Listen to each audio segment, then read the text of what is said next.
Hello, class, and welcome back. I hope everyone's had a chance to read Chapter 14 in the West and the World. We're picking up where we left off last time. We talked quite a bit about the Treaty of Versailles and its many effects, especially in the post-war world. Well, in the interbellum period, I want to talk a little bit more about why and how we get to the Second World War. So we're going to discuss very briefly a little bit about some of the different lessons that were learned from the war and some of the lessons that weren't really learned so well. If you have any questions, there's a few spaces in the discussion forum for more interaction. I know a couple of you have already placed in your recommendations. I saw a couple of discussion responses to the reading on the Treaty of Versailles. I certainly hope that I can get a couple of more by the end of tomorrow. But let's switch a little bit, going on to the next slide about the discussion on what was going to happen to Europe after the fall of the war, after the end of the war in November 1918. Germany accepted an armistice, not really understanding or not really realizing the full extent of what that would mean. The Kaiser's government fell in November, and in time we would see the rise of a new democracy, colloquially called the Weimar Republic, which you'll see as spelling within the slides. We'll talk a little bit more about that. We're also going to talk about a series of other issues for the individual countries. Here you get to see some of what we saw in the last lesson regarding some major political changes, especially in Eastern Europe. Beforehand, you had the three big empires, Germany, Russia, and Austria. Now you wind up seeing Germany split into two pieces. You see a series of new republics across Eastern Europe, all the way from Finland down to Yugoslavia. Now, seeing these major changes and the rise of communism in Russia, we're going to take a look at a couple of different situations. First, I want to talk about the so-called winners of the war. We can take a look and see how Italy gained some of the territories which it desired, unified many of the Italian-speaking lands. However, did not get quite as much as what they felt that they deserved, what they felt they were promised in secret negotiations. And when the Soviet government released some of those secret negotiations, it caused quite a bit of an issue. Italy suffered terrible consequences, terrible casualties during the war, and at the end of the day, even though on paper it won the war, many Italians felt that with a poor economy and without gaining much of the territory it desired, that essentially they had lost. As far as France was concerned, France, like Great Britain, gained a number of colonies, many former German colonies, some under League of Nations supervision. France again won, but as we'll talk about in the World War II lesson, I'm jumping just a little ahead, but there was this general idea of how can 40 million Frenchmen take on 70 million Germans? So France wound up with this very defensive posture. They kind of learned the lesson of World War I, which many French leaders felt was appropriate, but unfortunately, as they learned in 1940, some of the best lessons of World War I placed the country substantially behind for what would happen in the Second World War. France was tremendously in debt, both to the United States and in Britain, faced many, many problems, many political issues. A series of governments would rise and fall.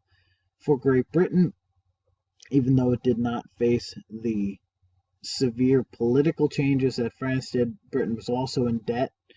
Britain did not face a lot of the actual physical destruction of much of their country, as did France, but ultimately had its own issues as well. But we're going to focus on a couple of the major powers and talk about some of the issues that they will deal with. Well, first we're going to take on Germany itself. As we talked about, over $30 billion in reparations that the Germans had to pay to France and Belgium to pay for the results of the war. The German economy was heavily damaged by the war, although Germany did not see a lot of the wholesale physical destruction that many of the other nations did. As a matter of fact, Germany in some ways remained fairly whole.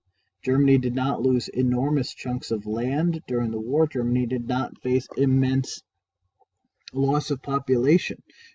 After the war, Germany wound up losing its colonies, but overall much of its industrial base remained in place. As for Germany, though, especially as the 1920s emerged, their country went into freefall. The Weimar Republic seemed to be unable to deal with many of the post-war challenges. Germany went through a series of major political upheavals, of course not as large as we'll talk about later in the lesson, but we saw both the rise of the Communist Party and the eventual National Socialist Party, which would come to power in 1933. Now you'll notice next week we have our reading on the rise of the National Socialist Party. We have the reading on the Munich Agreement. I want everyone to get a little bit of a jump. You might want to read a little bit ahead and take a look at some of the questions that we're going to discuss in the forum. I want you to better understand it and have a better picture for when you interact with some of your fellow students. What we see here on the screen are a number of issues revolving around hyperinflation as the German economy went into freefall in 1922 into 1923. What had been 4 marks to the dollar in 1914 before the war and before fell into a situation that by the end of 1923 and the Nazis' first attempt to seize power were 4 trillion with a T, could be exchanged for $1. As a matter of fact, there's an old joke I heard from grad school. My professor used to tell us about how there would be a person bringing a wheelbarrow to buy a loaf of bread, and ultimately the wheelbarrow would be gone, but the money would remain. This situation was traumatic.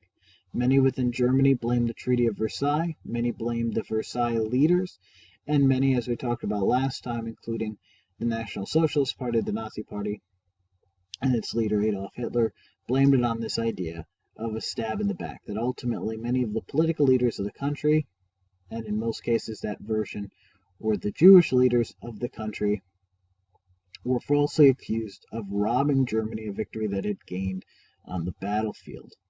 We'll talk about that in much more detail in just a little while. Secondly, I'll give you guys just a second to take a better look at some of the bullet points. Here we have Benito Mussolini, who seized power after the March on Rome, appointed prime minister, and later became dictator. Mussolini is said to have made Italy's trains run on time. Not quite the truth. His fascist party combined many ideas from both political and economic systems. Mussolini called this the third way. Not very effective.